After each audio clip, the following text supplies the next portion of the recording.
From the New York Post, on Saturday afternoon, tens of thousands showed up to a fiery but mostly peaceful protest at Washington, D.C. Buildings were vandalized, the White House was smeared in red paint, and one man scaled the fence of the executive mansion. But all in all, only one individual was arrested for destruction of property.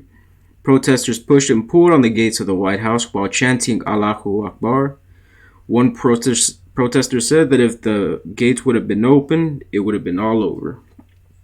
Speakers at the protest said things like, Israel does not have a right to exist. Palestine is just trying to build a secular society from the river to the sea. Palestinians have a right to rebel, and Israel can go to hell. Palestinians should fight back by any means necessary. There were even protesters who claimed to work for the Biden administration.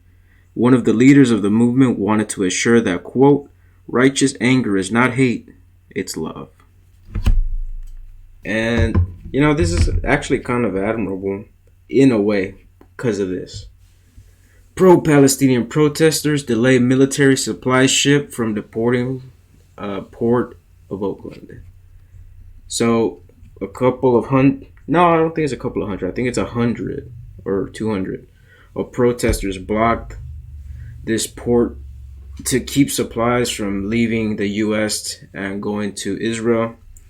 And it's actually, I'm going to say it's really smart because I've thought about this as a protest idea. And a lot of people don't want to go along with me on this protest idea. So I'm going to call it a very smart idea. But this is kind of destroying the left. A lot of this is being pushed by a lot of people that push BLM and a lot of these groups that are led by a bunch of black leaders, and I think it's a psyop. I think a lot of them are actually backed by a bunch of liberal white people. But yeah, if you know what happened on January 6th, you're probably pretty pissed off about this. This was either at the same level, if not a little bit worse than what happened at DC. And only one person was arrested, and he's probably going to get let go. So, take that for what it is.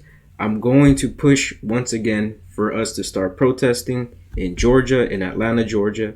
And I have several ideas of what we can do, but I can't do it by myself. I'm going to need your support. If you want to support, leave comments, leave likes, share. That's it all right? Things like that.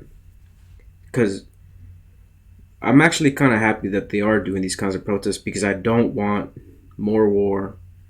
I don't want to give money to Israel and I don't want to give money to Palestine. We need to stay out of this. And I actually think these protests are kind of a good thing. They're kind of radical. They're kind of saying things I don't like. But I do like the fact that it's kind of trying to prevent war. Some of them want to erase Israel. And I'm not in favor of that. But I do like the anti-war rhetoric. Alright? Anyways, that's it for the video. Thanks for watching. Like, share, subscribe, and I'll see you later.